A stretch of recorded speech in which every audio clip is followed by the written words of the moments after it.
Hello, this is CleanTechTV and my name is Giles Parkinson.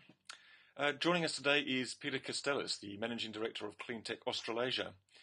Peter, welcome to CleanTechTV and thanks for joining us today. Thanks, Giles. No worries. It's good. Peter, tell us about this year's Cleantech Forum. How big is it going to be and who's coming?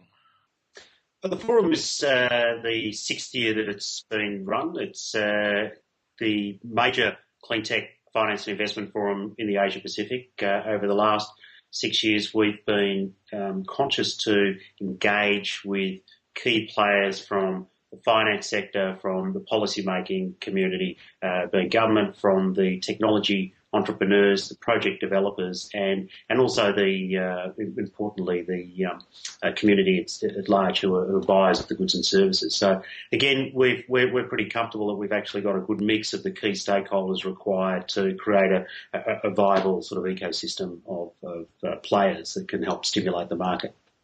Well, what do you expect will be the main focus of the forum this year?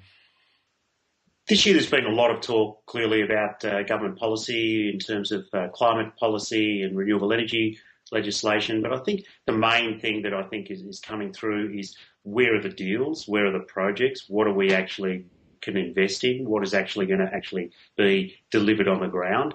I think one of the things that we would aim to see out of the discussions and the content that we've created around the forum is what are the projects, where are the investable opportunities, what's the deal flow look like, where can actually tangible progress be made on the ground, while we have the discussion around the policy environment, while we have the discussion around regulatory environment.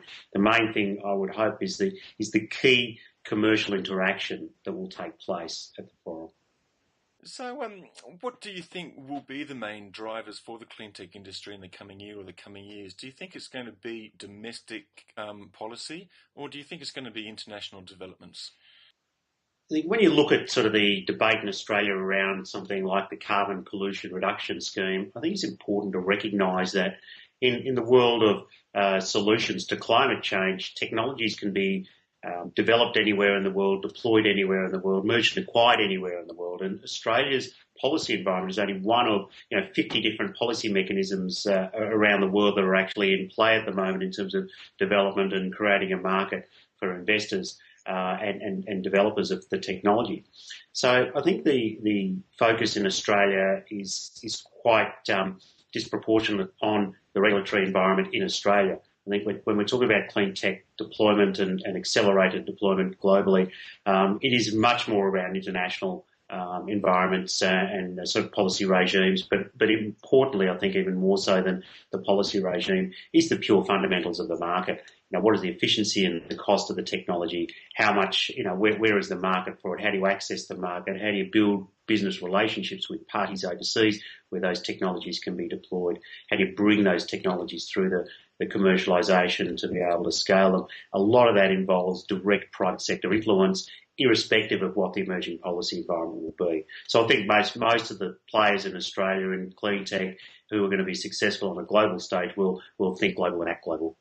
And so what are we seeing in the global environment? I mean, people are talking about the transformation to low carbon economy and a clean tech or a green tech revolution, if you like.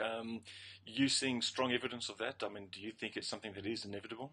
What is inevitable in the global market is there is a new market that's been created for efficient, energy efficient, water efficient, waste efficient type technologies, mainly because there's a cost associated with the resource inputs and the output. So I think most of the companies operating successfully in a global market today are looking at ways of improving efficiencies in their operations. So some of the largest companies in the world, whether they be a GE or an IBM or a Cisco or a Veolia, well, a lot of companies globally are actually investing significant amounts off their own balance sheet to improve their efficiencies and capture new markets for themselves.